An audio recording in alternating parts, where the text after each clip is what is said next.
Right, buddy. Careful.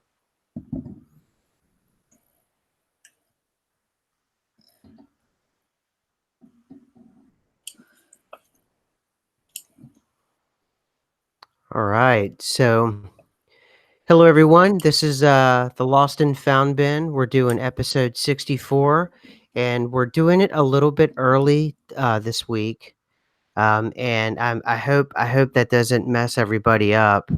So it's crazy, chick. We had an insane episode yesterday with Buster and I, we just out of the blue kind of thing. It was cut short by me being drawn away with real life things, and we can get over that. We can talk about that because it's an important topic in a little while here. But you and I started getting into some of these articles this week, and kind of the mainstreaming of ME language in these kind of scientific articles, and you brought that up, and I thought that was kind of an important point. Do you want to kind of take it from there?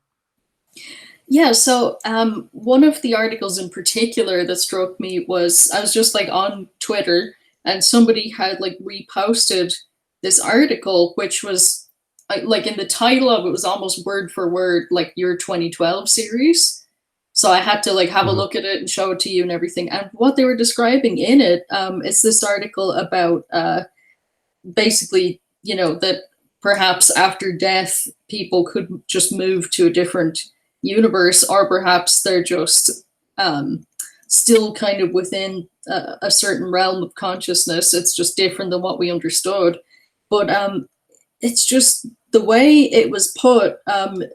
Where in particular here? Yeah, they even use the words Russian doll afterlife effect. And I know that's literally like mentioned in there. And they didn't mention Stranger Things this time, but I'm pretty sure there was a picture in there somewhere alluding to that. They did talk about mirror universes and multiple universes. But basically, they're saying that this guy, Dr. Lanza, he's like the third most important scientist. He seemed to be very much dealing with biology and cells, and then he kind of branched into more, strange quantum physics and the universe at large. But he combined those theories together and made this theory of biocentrism, which, while it sounds like it's putting biology in the center of everything, by Mm. the title, his actually, when he talks about it, it means the other way around. He was saying very much like the gateway process papers and everything like that, that from his research, he believes that the body is just a receiver and consciousness is the signal going into the body, and that he believes consciousness came first, or came perhaps at the very second that the Big Bang happened, and it's integral and central to reality completely, and that consciousness projects reality rather than, the body makes consciousness, and then when the body dies, the consciousness is gone. He was kind of saying, in the way it looks right now anyway, that he doesn't think it's possible for the consciousness to be gone. Like there's no off switch for it. It just kind of continues and continues. But like I said, where it kind of very much fit in with the 2012 series was he was saying that from what he could see, that when basically when you die, that you can't leave this kind of plane. It seems that you just go to another universe and another universe and another universe where you still have a body that's alive. And it's a really weird and really wild article. And like I said, they even made the doll reference and a couple of other little sentences in there that sound almost like they're listening to the Mandela effect community and just like picking up, our ideas at large and putting them into scientific papers and books. Yeah. Let's see. Can everybody hear us? Okay. I know Lanessa said um, she can't hear anything. Hopefully, if you guys could respond to us to make sure, because that was a pretty good. Yeah, okay. Stacy says there sounds good. Data junkie, Buster, excellent. All right, cool. Okay. All right. I'm sorry, Lanessa. It sounds like everyone else can hear us okay. Thank you. Lateral. Thank you. Okay, cool guys. I appreciate it. So Chick, yeah, I think the article is extraordinary and it's more of a mainstreaming. I almost feel as if the Mandela effect community, we we kind of put out the ideas. Or at least we almost well, I guess we kind of we intake these ideas as if we're antenna, like they talk about, and we're like these receivers, and we take these ideas and then we pass them among ourselves, and we kind of shape and mold these ideas until they become something that is applicable to this realm, to this version of reality, to this version of life. And um okay, a bit of Vitum said, "Is there audio?" Kidding, you guys, you guys. Anyway, so it's interesting that we talk that way, and we have talked that way. And like you said, it all even going back to the 2012 series, talking about re-understanding exactly life itself and our interaction with the environment itself, right down to the cellular level. And thank you, Joseph. And it's right down to the cellular level, and more you're seeing these kinds of physics and like physicsastronomy.org. Is that the article that you're referring to? Yes. Okay, awesome. Yeah, yeah, just making sure. And because that's what I included for everybody inside of this episode. And it's a perfect article because it does kind of sum up all of those kinds of things, the Russian doll kind of thing, the idea of quantum immortality. That movie I recently watched, I keep forgetting the name of it, on Netflix. I'll look it up while we're talking here. And it's basically it's a fascinating movie, and yet it's kind of a disconcerting movie. It's Robert Redford is the main scientist, and he has figured out that there is an afterlife, and the afterlife is exactly like this life. You relive life over again, and so because of that, society itself gets into all kinds of mischief and trouble, and just a really bad spot. And it's a really powerful commentary on quantum immortality, and it's a powerful commentary on morality. And I think that's the deeply at its core one of the things that most disturbs people about the Mandela effect, because if you have to renegotiate your understanding with your surroundings, immediately what you have to do is renegotiate your morality and the value you put on everything, meaning the relationships you have with those you love the most, whether they be a spouse, whether they be a sibling, a parent, or just a friend, just someone who's been in your life for 20 years and you just love them very much. And those kinds of things need to be renegotiated almost on the fly as it happens. And I think that's where some of the people get kind of wigged out in a way. I don't know, but I'm glad you found the article.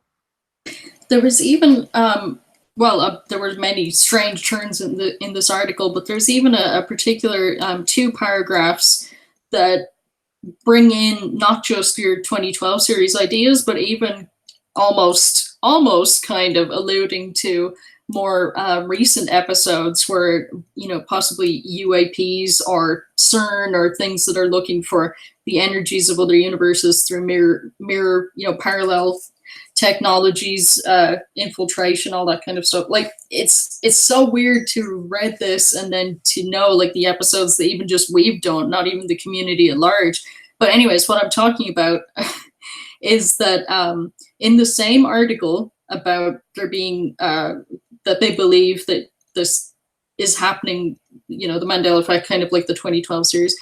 It says the fact that our universe is not alone is supported by data from the Planck Space Telescope. Using the data, scientists have created the most accurate map of the microwave background, the so-called cosmic relic background radiation, which has remained since the inception of our universe. They also found the universe has a lot of dark recesses represented by holes and extensive gaps. And anyways, they go on to say that theoretical physicists from the North Carolina University argue the anomalies of the microwave background exist due to the fact that our universe is influenced by other universes existing nearby, and that holes and gaps are a direct result of attacks on us by neighboring universes. Holy cow. Holy moly. That's astonishing.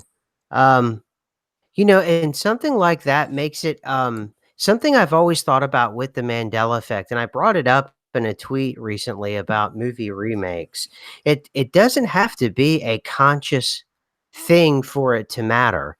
And if there are broader consciousnesses, like a collective consciousness that will actually that we can call like a human collective, and if it's at a global or even a galactic level, and it's a part of a broader collective, you know, we could be part of an organism like that. And I talked about that kind of social philosophy that's out there.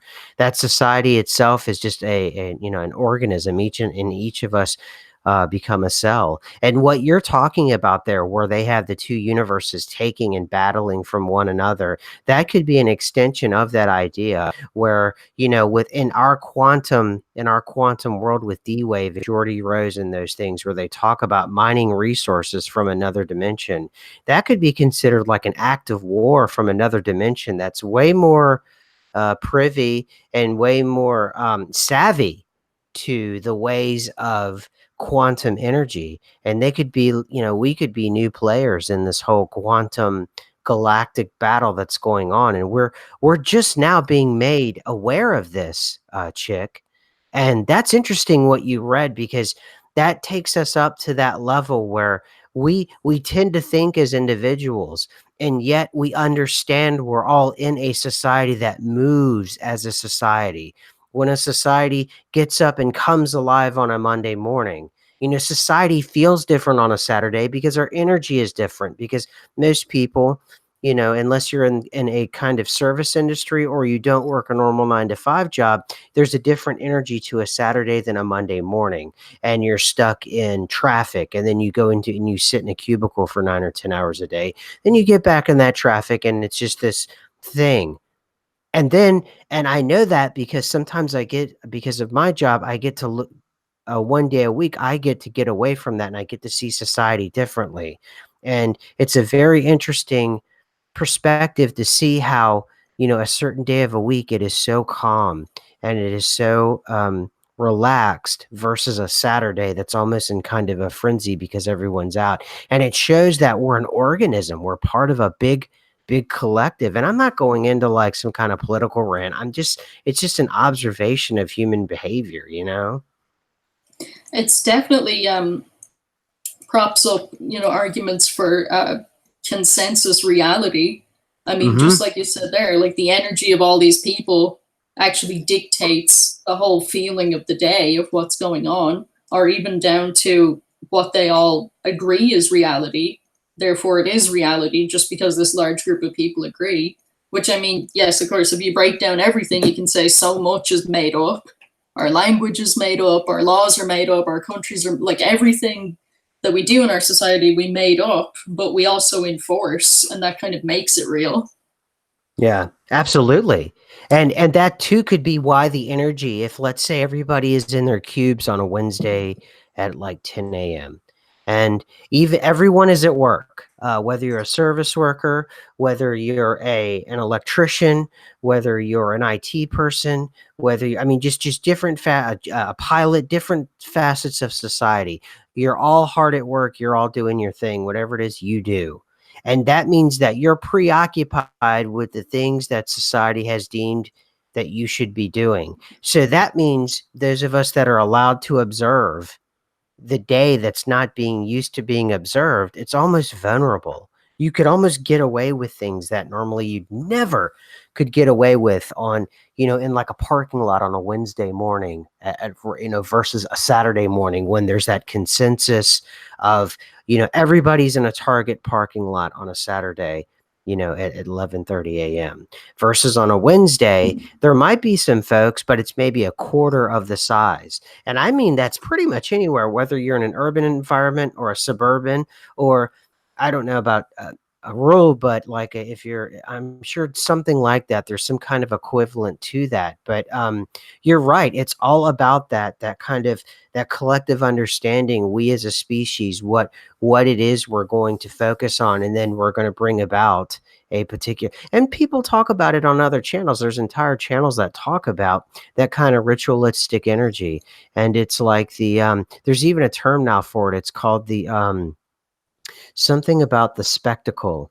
It's called the ritual of the spectacle or something like that. And what it talks about is the government creating broad spectacles, whether it does it on purpose or it does it subconsciously, in order to give people purpose and motivations and understanding. And that way their consciousness can remain focused. That way society can hold itself together. You know, a long time ago, societies would go to war. And because of that, it would help society stay together. And maybe we're transferring it from a physical war to this kind of war, this information or disinformation war. And in that way, we may not be able to hold together traditionally as a society as we know it, and go into something else. I'm not going to quote the author because it would get everybody up into arms, but I read this book before that was predicting that society itself is likely going to move into a plutocracy. And the reason why a plutocracy would be comfortable for a lot of people is for better or for worse. I'm not endorsing it, I'm not condemning it, but for better or for worse, people enjoy material things, and material things make them comfortable. They love having the latest TV, they love having the latest software, the latest apps, and plutocrats love to provide those services to people as long as they can rule them. Now, certainly that doesn't imply anyone in our clique, but we're such a small unit of society. And everyone talks about it on other ME channels. When you talk to a normie or an NPC or whatever names we give them, they are not in the state of mind that we are in, chick. They just aren't. And they want, even if they don't say it out loud, they want to be able to have that kind of control exerted on them so they don't have to think about it. People do just like a lot of, not everybody, it's difficult to generalize, but there are a lot of people that if they can just personally have a comfortable life, then they're happy with whatever else is going on in the world. As long as, Yes. like you said, they have their material things and they personally are comfortable within their home and there's no particular stress on their life, then literally there's a lot of people who don't think it's in any way their responsibility to think of anything outside of that, even if it would benefit them, even if it was like, it would be safer to think about the wider arena to see in case would it affect you in the future, like even purely selfishly. Like there's people that don't, they just Mhm. literally all they do is just try and get that kind of base level comfortable life and just scrap to keep that.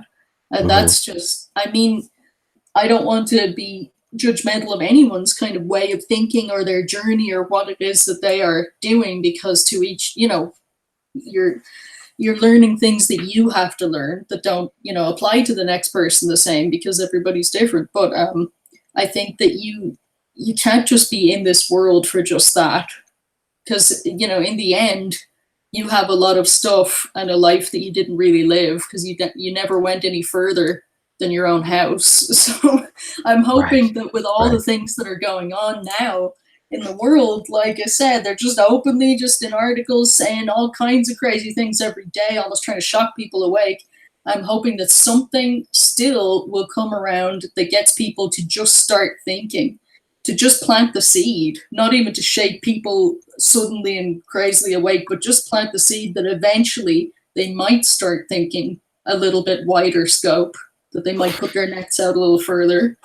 Now, one thing I haven't quite talked a lot about because one, I'm suspicious of it and I don't understand it, is this whole, kind of flash mobbing Area 51. And what's your take on this thing? Because it's over a million now that I says that they're going to do it. And this surprises me because it flies in the face of what you and I just talked about and what you and I believe. So I'm a little baffled. So what's your take? I think there are like some serious people, like people that have studied UFOs forever, that literally just really want to see what's going on in Area 51. I think there's some people who are trolling, who just think it's funny and it's a meme and it's kind of taken off. Because I've definitely seen like people, memeing about it, or then memeing about let's storm the Vatican instead, or let's storm, whatever it is. But I mean, they're taking it seriously, because I saw some posts that it's very much just discouraged for anyone to try, and they're not saying, oh, we'll will defend or will shoot or anything crazy like that, but they're trying to discourage people from actually taking that action and coming onto that property, because it is federal and they don't want people in there looking at whatever it is they're doing, even if there's nothing above ground visibly to be seen. How seriously, for at least the past 20 years, an obsession security has been with every facet of the Western world. Right, right. Even if it's not completely warranted, security's been an up and up thing people are willing to do anything for. Right, right. So let's see. We have someone in the chat named Omar Corona, and I'm trying to move up with something of what he's saying is I am using this body for now. We're directors. Um, let's see here. I'm trying to figure out what Omar's saying to all of us. We organize their minds, we organize their hearts. Who's they, Omar? I'm trying to follow your thread here. When they copy you, they become less of them and more of you. I mean, a lot of this I've heard before. A lot of this whole thing. I mean, it's kind of sounds like Invasion of the Body Snatcher kind of thing. And then this plays into like that whole AI where it drops different kinds of Easter eggs, and those Easter eggs can grow inside your mind. And goes back to kind of the Bill Burrows. He did a series of tapes.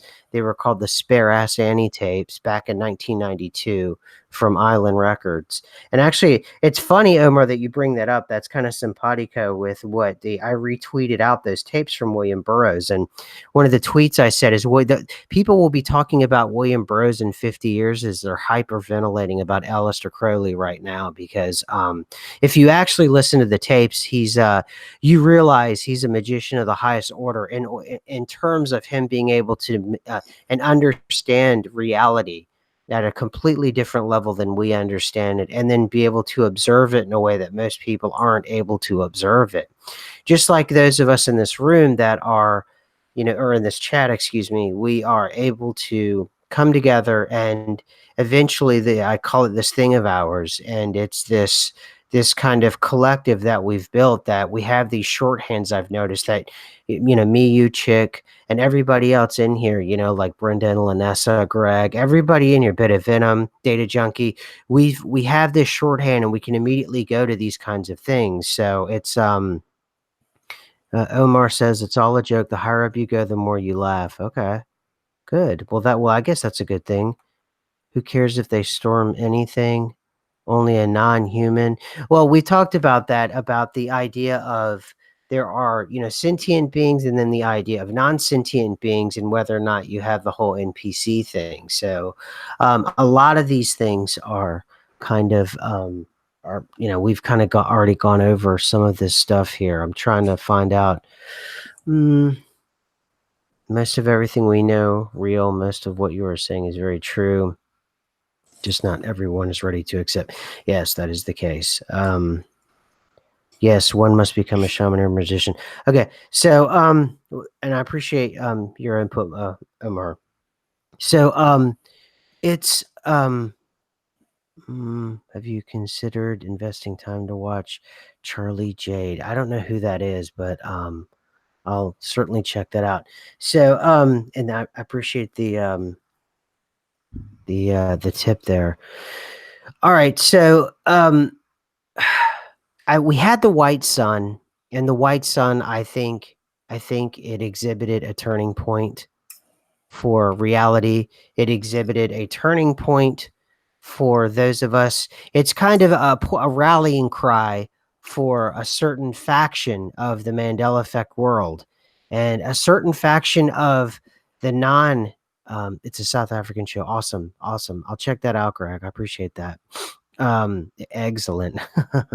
And we knew, and it's something that's a constant reminder, Chick, is the sun, that we are somewhere else. We are somewhere else different. Um, what's up with this white rainbow that they've spotted over Scotland? What's going on with that? So, for anyone that wants to see, there's a link in the description here of about this crazy white rainbow. and it's a really beautiful picture, everything like that. But to me, the implications of it were very, very, huge, because, as you all know, light refracts. It breaks into several colors. You have a rainbow. Awesome. Like, it starts as white light, it refracts, it breaks into colors, and there you go. What we're seeing is the reverse of that.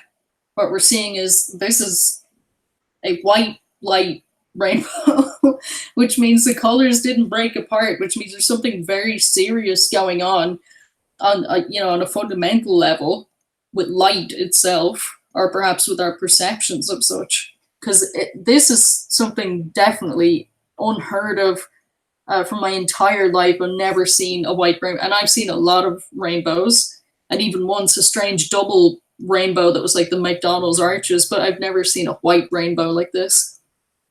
So it's looking to me like the articles, when the articles really started to hit, it looks like Science Alert and Travel and Leisure and mainstream articles like that, Real Simple, Pop Science, started around November 2016, at least when they started to write about it on a regular basis. And the images, if you go to Google and you just simply type in white rainbow, and the images are just for me, they're incredibly beautiful. That's my immediate instinct, and then they're incredibly disturbing because I think again, it's another escalation of the Mandela effect in terms of now you almost see a kind of patterning between the white sun and now you have the idea of a white rainbow. Now the white sun itself, the yellow sun, as opposed to the white sun, is gone. Now, I know that, at least for now, colored rainbows are still very much a part of our a part of our landscape. But in a way, you almost have this. Well, speaking of what people were talking about in the chat, we almost have a doppelganger kind of rainbow itself. They're even calling it the moon rainbow, which invokes, the sun and the moon. It invokes all kinds of different ideas and settings and old ancient rituals themselves. So what is it then within the last 2 years, the sudden surge of talking about the white rainbow, and then the somewhat, it almost feels like it's an immediate need to get it into all of our consciousnesses. And if we go back to Gateway, we understand exactly that the point of getting these things to embed these things into our consciousness is that naturally the innate powers that we have. Yeah. Thank you, Buster, for letting everybody know where we are with everything. I appreciate that. Um, yeah, we're way far beyond that, Omar. We're long beyond that. Um, yeah. So the rainbow itself, then I'm not. There's a duality to it with the other rainbow that we have, our normal rainbow, versus the white sun was an absolute slaying of the original sun. It's almost as if it's a like some kind of ancient god ritual. Ancient god mythology is of an upsurgent god trying to kill the sitting god, and usually the sitting god prevails in some instances, unless you go into like ancient Egyptian mythology, and I believe some Babylonian mythologies where the ancient gods do prevail. But oftentimes, when you have an upstart god going to slay the ancient god, sometimes he's not successful. And that goes back, millennia, well, multiple millennia, actually. Now, what we had was this indication of a white sun that has taken place and has slayed the old earth, indicating and heralding in one of the most obvious objects that's out there. And it's almost a perfect parable for the UAP process that's happening. There were people like us that were very in tune to the idea of the UAP thing. We were hanging on every word, every article we could find, everything ABC, NBC, anybody had to talk about the UAP thing, and yet 97% of the population didn't even know that anything was happening. Now with this white sun, you have a perfect match. All of us in the Mandela effect world, we know the white sun isn't native to what we're used to, and yet 97%, they have no idea anything has changed. Nothing has changed for them whatsoever. And even this recent heat wave, the most brutal heat wave, they said, at least in the lower 48 that they've ever faced, and they're worrying about circuits going down across the eastern seaboard, and they're worried about New York City, plunging into darkness again because the heat is so hot.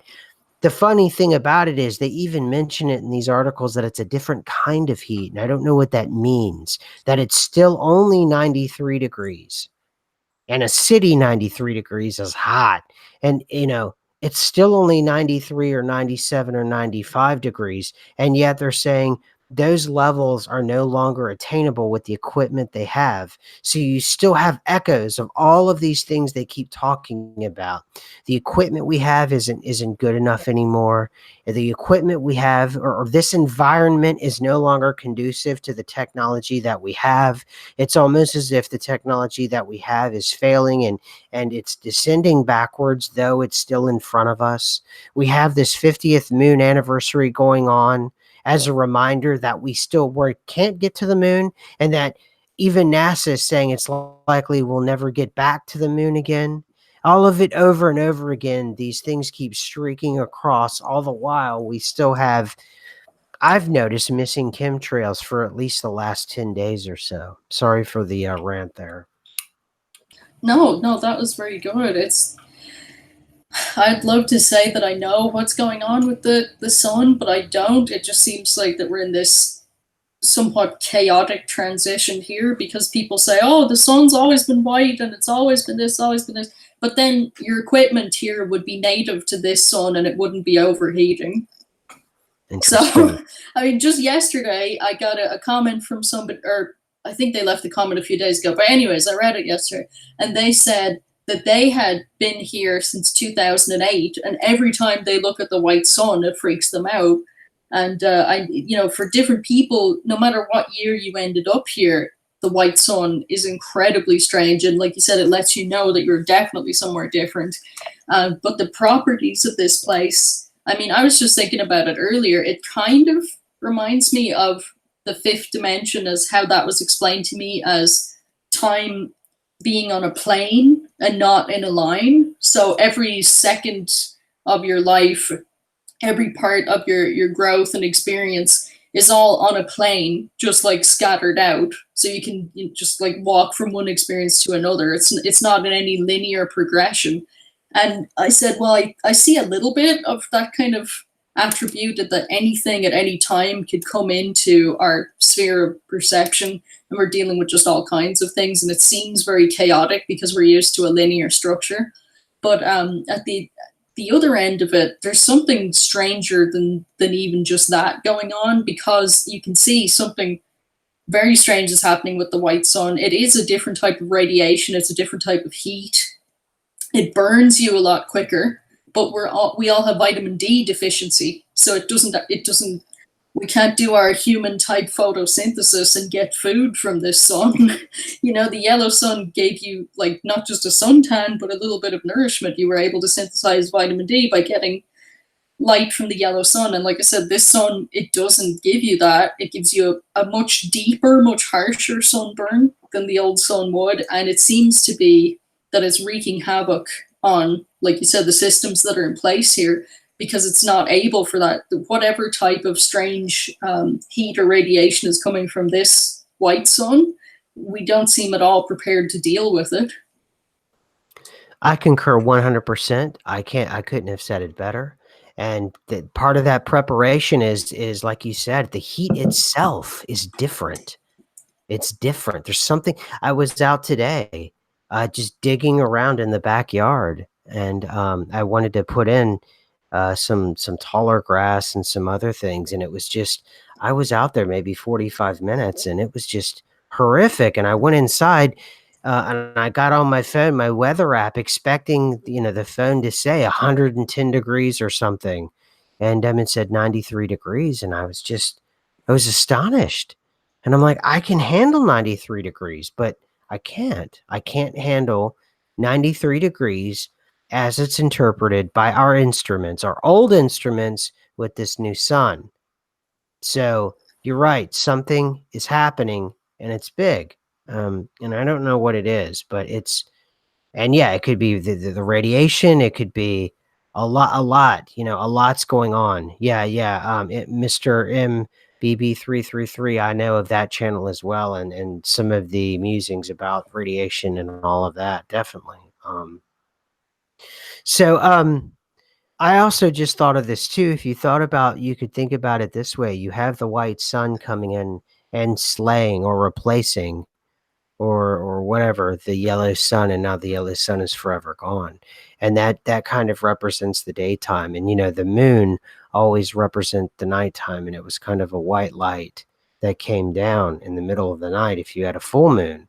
um, and I was thinking, a white rainbow could perhaps be some kind of representation of the closing of some kind of cycle for something, or a sealing us here or something. I don't want to get people claustrophobic or freaked out. It's just something that I'm just trying to figure out, because it seems that this fog rainbow or this white rainbow, apparently people have said it always existed, but the articles of all, just like any other Mandela effect, just like Andy Warhol on the moon, the articles kind of spring into action in 1 year, and it's 2016 seems to be the year. And now all of us are noticing in mid 2019, and it was late 2016 when everything sprung into action. So about 2.5 years usually seems to be about right when it hits the mainstream of the Mandela effect world. So it's something else, and I don't know what it means. Everything means something apparently, and it ratchets everything up to the next level. Now another thing that's been going through the Mandela effect world is in ECS, and I interviewed him, and now he went on Kev Baker, and he started to go on I Am Laszlo. He's just the guy's really showing up in a lot of different places, and it's very interesting, um, how this is happening. It's a bit like a I don't know. I don't know how to describe it. What are your thoughts on that, and on the idea of the community itself wanting to listen to a new voice, a voice of authority, a new personality, also too wanting to listen to the idea of a person of authority, letting us know that a sector, indeed, a vital sector, essentially the software sector, because I discussed it yesterday. We're not talking about just the food sector. We're essentially talking about code changes um, during a shift. So what you got any, and if you don't, that's fine. I'm just throwing that out there as kind of a side thing. What are your thoughts on that? Because he's been on quite a few interviews now. I think that people do want to hear a new voice. I mean, it's not that they don't, love the channels that they've been listening to 2016, but it brings in a fresh perspective when you have somebody coming in almost like the 2016 videos of like, I noticed this, and I'm still in that kind of wide-eyed phase of, oh my gosh, things can change, and oh my gosh, everything's different, what's going on. But I think that, like, it's really good that the rounds are being done. The more people that can hear him, the better. Like you said, when it comes to authority, people are just kind of trained to, like, oh, a person with authority said it. So even though I listen to 100 people that I think don't have authority, I'm going to listen like it's the first time to the person with authority, which he's not Exactly. like that at all. He seemed really cool, but I'm just saying that, like, there's some people that they're held up in society, and people will listen to them even if they're repeating something that's been said before. But it works in our favor very, very much. And you can see he's a well put together fellow. He's not way out there. He's not spacey. He's not like, people would say conspiracy theory fringe or any, no, he's like that perfect kind of person that someone that's just starting to wake up would feel comfortable to, like, approach and listen to. It's like, oh no, this guy is a professional. This affects his business. It must be something worth listening to, or at least considering. And I even saw at the time when the interviews were being tweeted, or your interview with him was being tweeted around, some people saying, oh, Mandela effect, I thought that was garbage and I clicked it just to laugh. And then by the end of the interview, I believed him and I was freaked out. So it actually like woke up some people accidentally too, which was really cool. Yeah, yeah, excellent. Okay, so that was just a side thing. I just wanted to get your take on it. And finally one of the things, well not finally, but one of the things Buster and I were talking about, maybe we could further the conversation because I'd like to get your opinion on it, is this idea of, what if the law starts changing? And we did the episode about, I don't know, about 20 hours ago now, almost this time yesterday. And then about 9 or 10 hours ago, Harmony Mandela. And we were presupposing, what if this were to happen? If the law starts changing. And, then Buster and I, we got into this really deep philosophical discussion. And if anybody missed it, please, I urge you to go check it out from yesterday. I had technical difficulties. I don't know what went wrong, but I had technical difficulties the first hour getting it up. So I think I'm out of sorts with the algorithm. So it hasn't been getting big numbers, but it's what if the Mandela effect was the government or something like that. But the idea is, you know, if the Mandela effect can change code, and we've progressed this far, and it can change the where your ribs and kidneys are, certainly it can change the Magna Carta, or it can change the U.S. Constitution. If it can change the Bible, it can change the U.S. Constitution or the Bill of Rights. And someone says, yes, Harmony uploaded one after the live show. Right. And he had found a specific code, and it was a labor code that he says has changed. I'm not familiar with the code. If someone else is familiar with the code, perhaps they can comment on his channel. I'm not entirely sure. He seemed to know about it. I don't know. But it's something that I think is worth thinking about in case it happens, that we put our feelers out for potential lawyers. If there's a potential lawyer out there that has noticed even a small county or a small city code or ordinance that has changed, and it's changed, that we could possibly be, in the running, or in the, a channel that you would want to anonymously talk to. And I spoke about it yesterday. I just would have to prove you are who you say you are. And I have a process for doing that. And we've had on an array of people who I adhered to their privacy needs.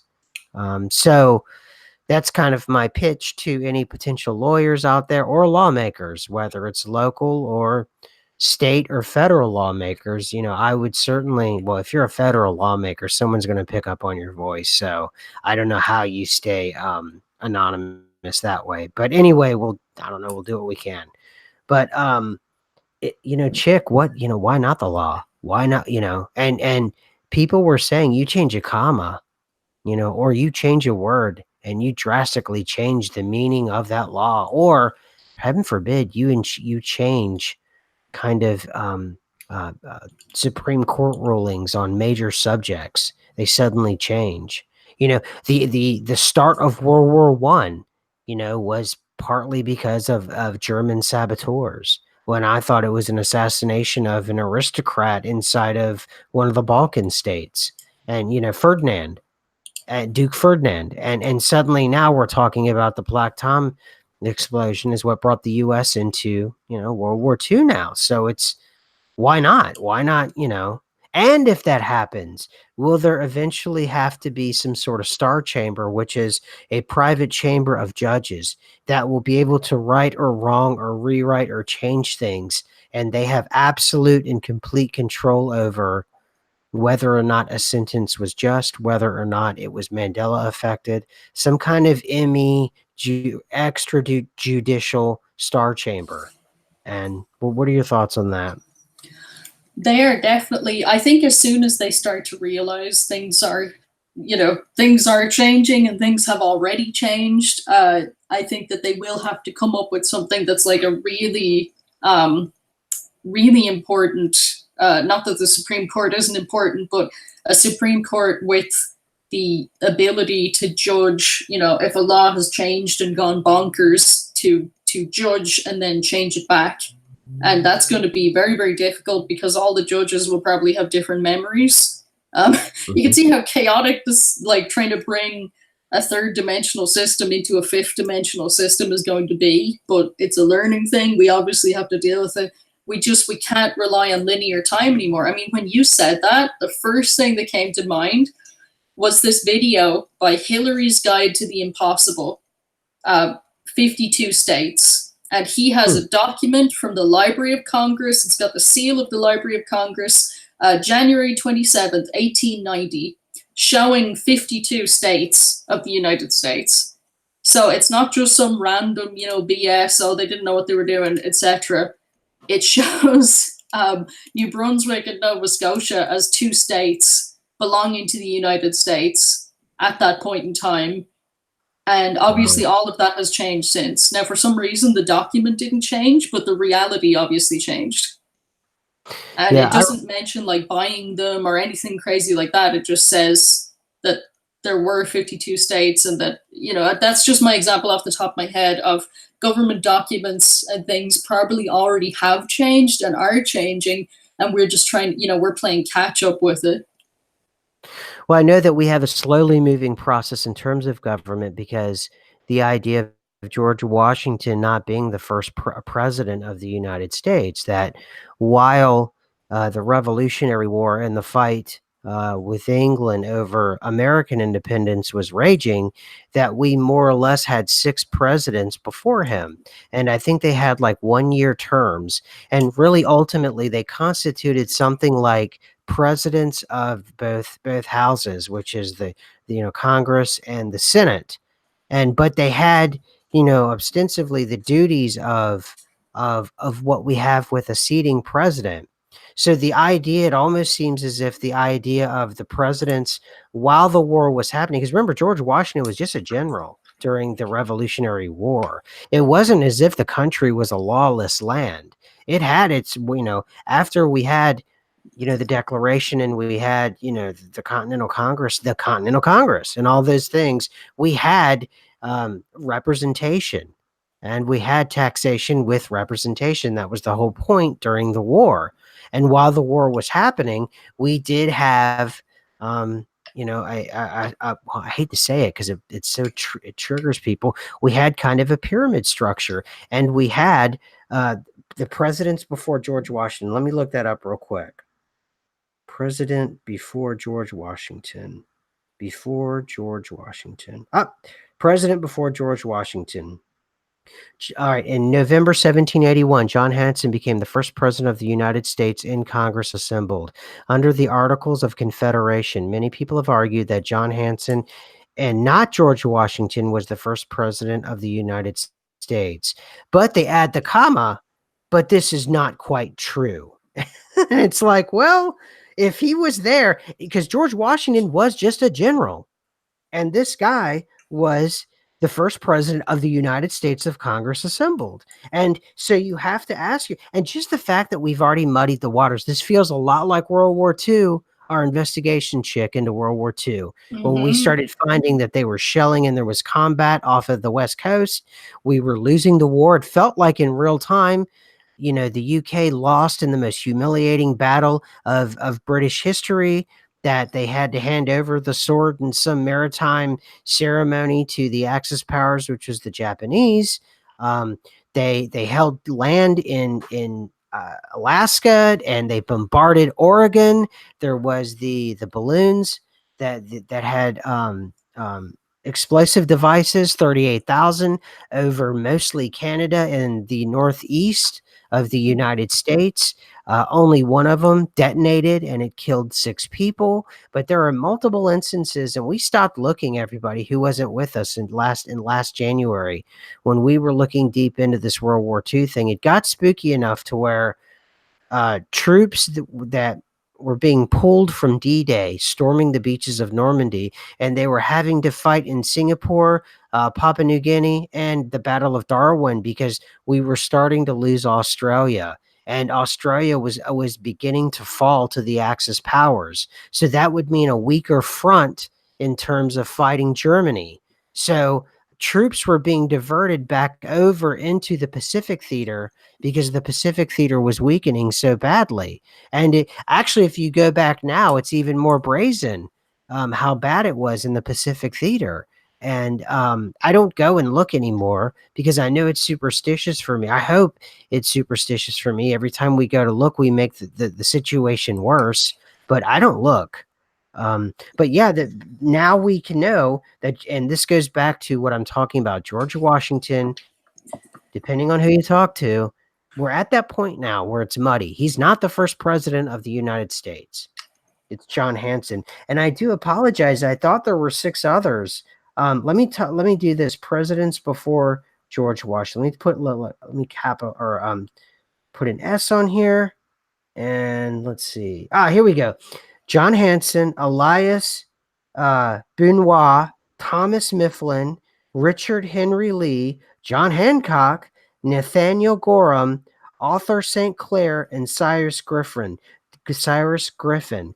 Those were the presidents, the many U.S. presidents before George Washington. It's actually stunning, and I probably should have led with this title, that George Washington is not the first president. All of these folks, and I think they served one term for the Articles of Confederation while the battle was going on. And so he was, I believe, the sixth president of the United States. He was not the first. That's it's just I know there's definitely been some shifts. There's been some history shifts. I didn't know that one, so I'm kind of blown away. I think you can hear my jaws like a little bit on the floor there. Uh, there have been definitely some history shifts, and some of them seem related to World War II. And something that has been a pivotal shift is the digits of the number pi have changed like twice, like in the last 2 days for me. So I'm getting pretty concerned. um, Right. I remember it being 3 14 14, and then it changed to Mm-hmm, 3 mm-hmm. 14 18, and now today it's 3 14 15. And while some people might say, Wow. "Oh, what does that have to do with anything?" Reality seriously changes when changes in the integral code, like in the mathematics of how everything fits together.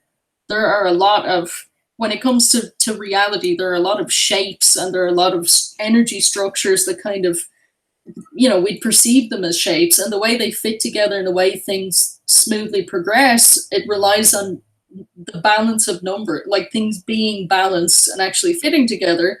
And when things are randomly changing and editing and going crazy, it resets everything. You're talking about things are going to be different now because pi has changed again. It's even going to Mm. affect, structures, what some people might call sacred geometry. It's going to affect those structures, and that affects the structures of leaves and of plants and of animals and of, everything. So, of course, with this stuff changing, I'm sure next thing we're going to see is Congress are confused about why this law changed or why that law changed, and they can't find any details of when it changed. But they're having to figure out now how to pass a law to change something back that changed. Like, I'm just waiting for that to happen because I think Yeah, just right now they're not paying attention. absolutely. I think you're totally right. And I'm reading, and everyone knows the way that wiki articles are written, they're usually hostile to the way we all think, right? But they even have to begrudgingly say that there were presidents of of the Continental Congress, and they all had the delegational responsibilities of what a president of the United States was. In fact, they say the first president of the United States is Peyton Randolph, and he was September 5th, 1774 to October 27th, 1774. Um, his title was Mr. President. His informal title was Mr. President. His formal title was the Honorable. Um, and let's see here. So here are the list of presidents, and this has already changed. The terms and backgrounds of the 14 men who served as the presidents of the Continental Congress, because that's all we had as a nation. There were only 13 colonies at the time as we were battling England.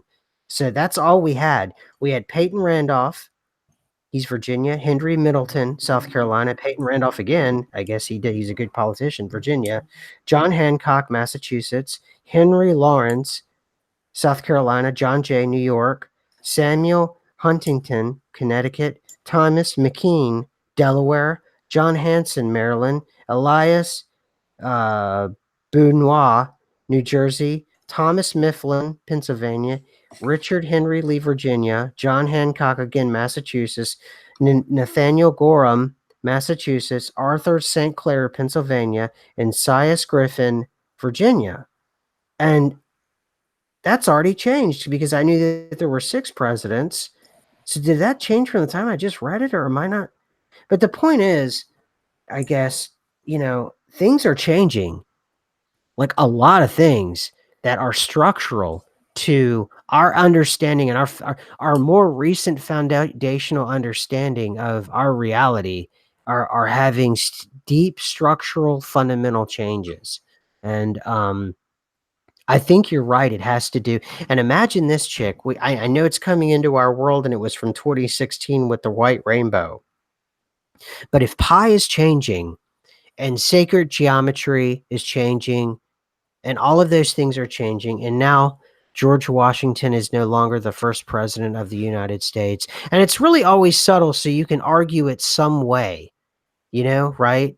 There's always some, just like with the Japanese bombing of California, when the Japanese took hold of Alaska, or at least the islands leading to Alaska, they occupied them for 2 weeks. I mean, we were occupied.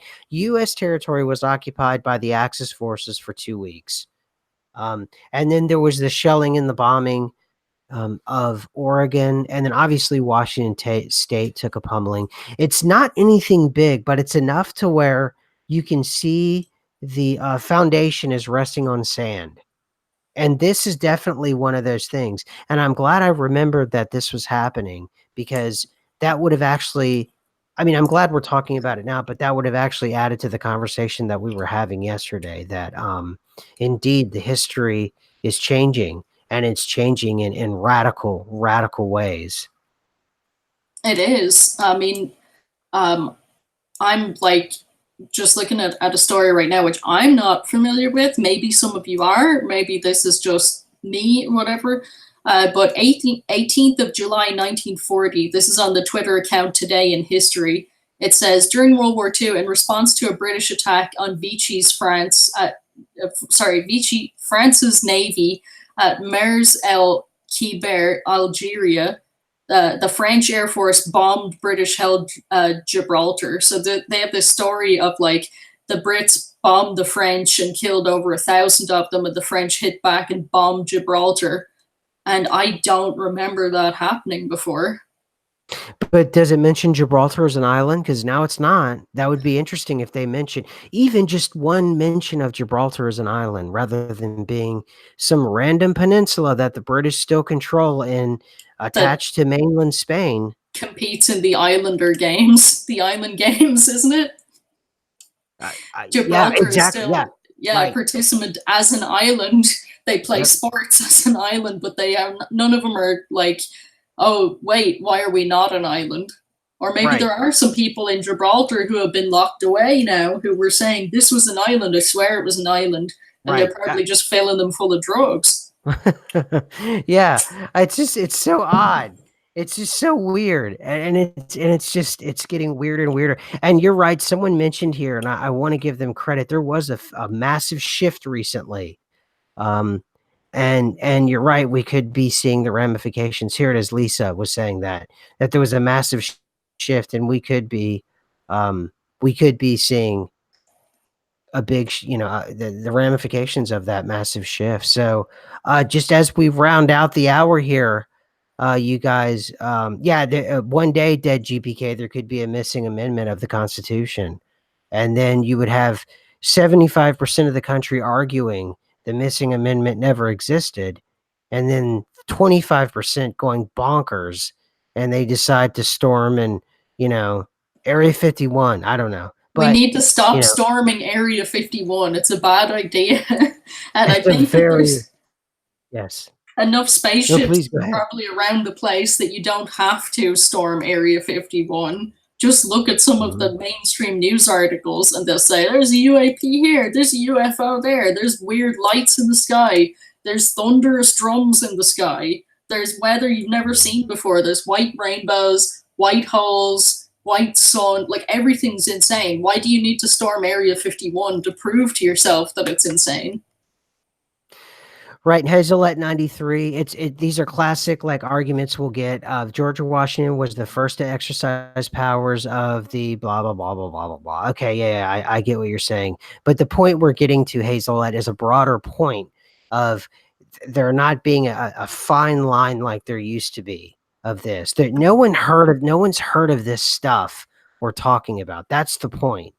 Um, and that anything like this, and it's not a matter of it's either a matter of massive ignorance for people even who have postgraduate degrees, and that is an utter abject indictment of the American system of education, or or George Washington has had, well, many people who held the presidency before him. And we all understand because we weren't a nation at the time. But it makes a lot of sense. He was just a general who was running, this budding country at the time. Right, Chick? I guess that I never dawned on me. I It love it how they say that's not quite true. Like that's such a muddying the water. That's such a Mandela effect thing to say. Is there's this uh-huh. big seed of doubt of like, well, Mhm. and I'm just like, either someone is president or they're not. And here it's like, well, it might. It's kind of halfway there, and it's spreading utter confusion because I remember yeah, I do not remember those extra presidents there. And like you said, things were run a bit differently, but still their names would come up, I think, enough that it would be at least familiar to the ear. And for me, it's not. And a data junkie is saying in the comments that Martha's Vineyard is not part of the mainland. It's an island. And it was always part of the mainland for me. So I'm just shocked right now looking at that. That's just a very recent comment right there. So yeah, that's another shift for me. Well, I think it was back in the Lone Eagle days whenever he was doing like videos all the time. If you run up the East Coast there, in North Carolina, they're very famous. They have these barrier islands. When we were doing our World War II thing, we were talking about them, about the battles that it was like a battle alley or something. It was Torpedo Alley, they called it in World War II, where open battles were fought, like in Rodanthe, North Carolina, and all these places with their islands and this island chain. And that was the only island chain on the East Coast. I've lived on the East Coast pretty much my whole life. I did a stint in California for a little while, but for the most part, I've lived on the East Coast the entirety of my life. And I can tell you now, going up the East Coast through New Jersey, all the way up into New York and everywhere else, there's like these barrier islands going all the way up the East Coast from up from Maine all the way down to Florida now, these weird barrier islands. And it's like, that was new to me years ago. It's just, I don't know, man. It's just weird. There's just so much weirdness to this. So yeah, folks, run that up to people that, it is Peyton Randolph was the first president of, the United States. He's first there. And that shouldn't be taken away from him. That mattered. He was a wartime president. That's important. So, and the rest of those presidents were wartime presidents. And it's a big deal. So there you go. All right. I think this is it. You got anything you want to wrap up with? Just that, we're trying to keep balanced, I guess, in the middle of all this. We've had a lot of rough rides. People had, sick stomachs, heartburn, indigestion from a lot of body shifts that we went through recently. That has calmed down a lot this week, like myself, and also like reaching out to people that were sick with it. Mysteriously, like all the Mandela effect, people almost seem to be having trouble with this, and now we seem to be all better. I hope everyone's better in the chat now, that you're all feeling okay.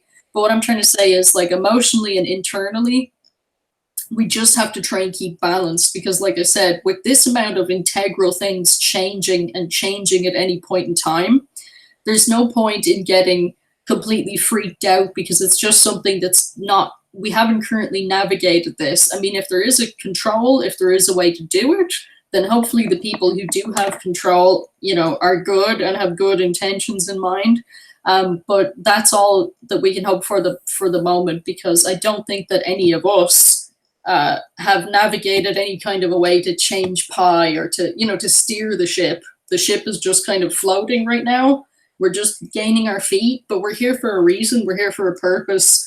We didn't fly to some absolute other reality all this way here, go through all of this craziness, just to just be lost now at this point. Like, I don't believe that. I think that we're just finding our feet and trying to deal with an entire new, not just life, but an entirely new set of possibilities and rules for reality and everything else. So please try and look at this not in a nervous or a scared way, but in an open-minded kind of way, and that realize that you were special enough that you ended up here. So there's no way that you're just going to be abandoned now. This is going to go forward into the future, wherever it's going. All right, well said. I have nothing to add to that. So, all right, everybody, keep your eyes peeled and let us know if you see anything else. So, and check out yesterday's video because we had issues uploading it. So, and there's some great nuggets of information that we were talking about yesterday. Thanks, everybody. See you next week.